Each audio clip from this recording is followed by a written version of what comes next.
In this video, we will see some basic concept of Maxwell Ampere circuital law, and also we will see the derivation of Maxwell Ampere circuital law. What is Maxwell Ampere circuital law? We know that the line integral of magnetic field, that is B vector dot D vector dot dl vector, is equal to mu naught times conduction current plus displacement current. Today we are going to derive this relation. This is also important from the point of view of CBSE exam. Now, we know that as soon as we will switch on the circuit, current will start flowing in the circuit. Why it will happen? As soon as we will switch on the circuit, from this plate, that is from left hand side of the plate, electron will start drifting towards right hand side of the plate, due to which left hand plate will have deficiency of electron and right hand side will have more number of electrons. That's why this left hand side plate will acquire getting positive charge, and with time right hand side plate will start acquiring equal amount of negative charge. Now, what about magnetic field in this region from the surrounding wire? Will there be magnetic field? The answer is yes. We know that a current carrying wire produces magnetic field. So after the switch is on, since the electron is drifting in this direction, so current will move in this direction. So this is the direction of current. In this topic, we will take this current I as IC, that is conduction current, and conduction current flows inside the wire. Now, if we want to find the magnetic field at any point here, then what will be the value of this magnetic field?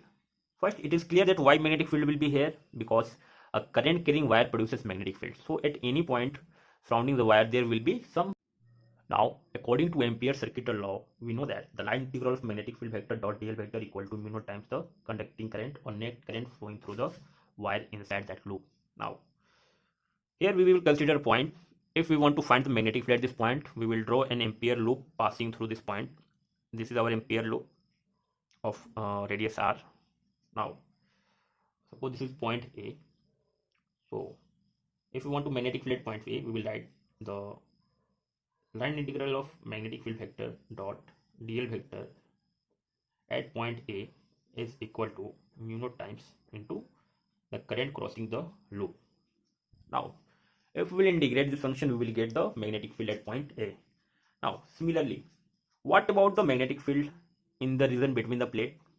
If we will keep a magnetic needle between the plate of capacitor, we will see there is some deflection in the region between the between the plate. It means that the magnetic field between the plates is not zero. It has some value. Now, consider an Ampere loop between the plate of the capacitor, whose area is equal to area of the capacitor. Now, suppose a point B, it is point B. So what is magnetic field at point B?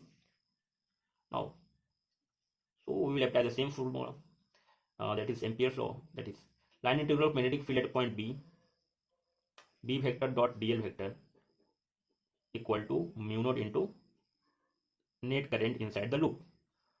But what is the current in the loop B? Since there is no conduction current between the loop B, so in place of I, we will take 0, which is equal to 0, which implies that B equal to 0 at point B, which is not true. This is not true. Why? Because I told earlier that if I will place a needle, magnetic needle between at point B, there will be some deflection in that needle. So Ampere's law, but in reality,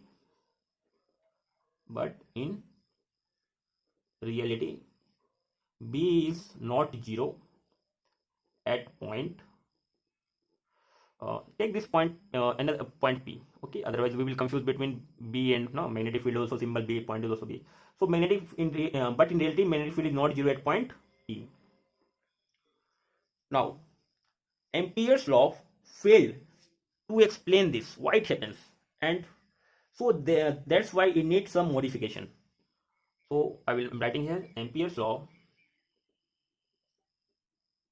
Ampere's circuital law failed to explain this.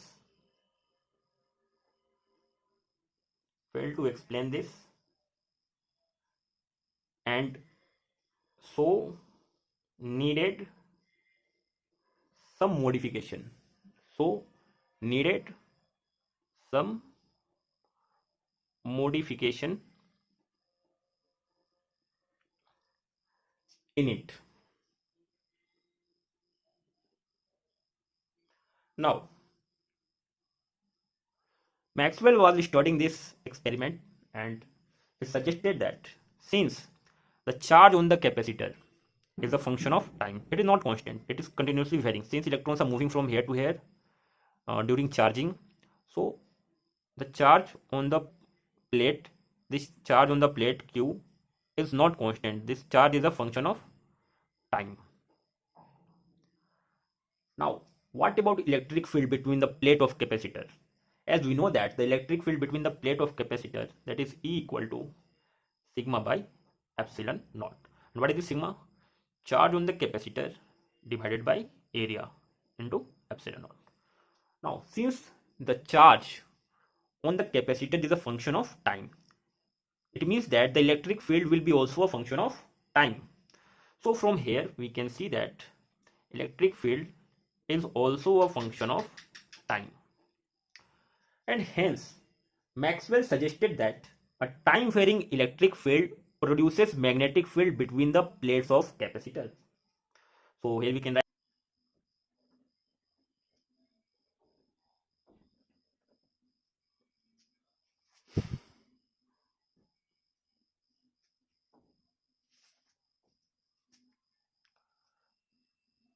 Now, what is the flux that is crossing this area? That is the loop crossing the point P. Since the area of this loop is equal to the area of capacitor, that is capital A, so we can write that here we got E equal to Q by A epsilon naught, and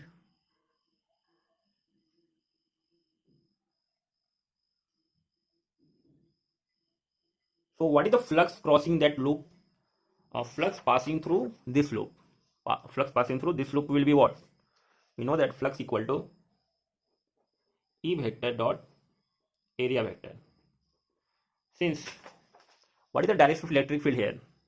It is in this direction, that is from positive side to negative side. Also take the area vector for this loop is in this direction. This is also the direction of area vector. This is the direction of electric field, that is the direction of electric field and area vector is same. So what is the angle between them? Angle between them is 0. So we can write that E vector dot A vector equal to E into A. E A cos theta, since theta is 0 degree, or we can write theta cos 0 degree, that is equal to E into A.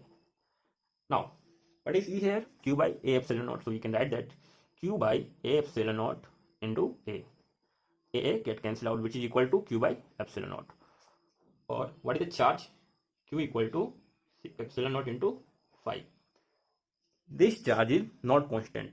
This charge is a function of time. So we can differentiate this Q with respect to time. So we will get that dQ by dt equal to, since epsilon naught is constant, it will come outside the differentiation. Epsilon naught d phi by dt. And dQ by dt is current, and this current we will give a special name, that is displacement current. And this current will flow between the plates of capacitor during charging and discharging of capacitor. Clear? Again, listen very carefully. This current, that is displacement current, will flow between the plates of capacitor during charging and discharging of the capacitor. Clear? So it was the missing term. So Maxwell after doing this observation, Maxwell explained that it was the missing term. It was the missing term in Ampere circuital law. That is, in net current there must be conduction current plus displacement current. So after modification, Maxwell made this relation, that is B vector dot dl vector is equal to mu naught times the net current. What is net current? Conduction current plus displacement current. So this is called Maxwell Ampere circuital law or modified Ampere circuital law. One thing it should be clear to you that here you can see that outside the in this region only conduction current is flowing. So in the wire conduction current is there, but displacement current is zero. No displacement current flow inside the wire. And if we'll talk about inside capacitor, then we will say that inside capacitor conduction current value is 0 and displacement current is not equal to 0. And the magnitude of conduction current is equal to the magnitude of displacement current. In magnitude, IC equal to ID. Thank you.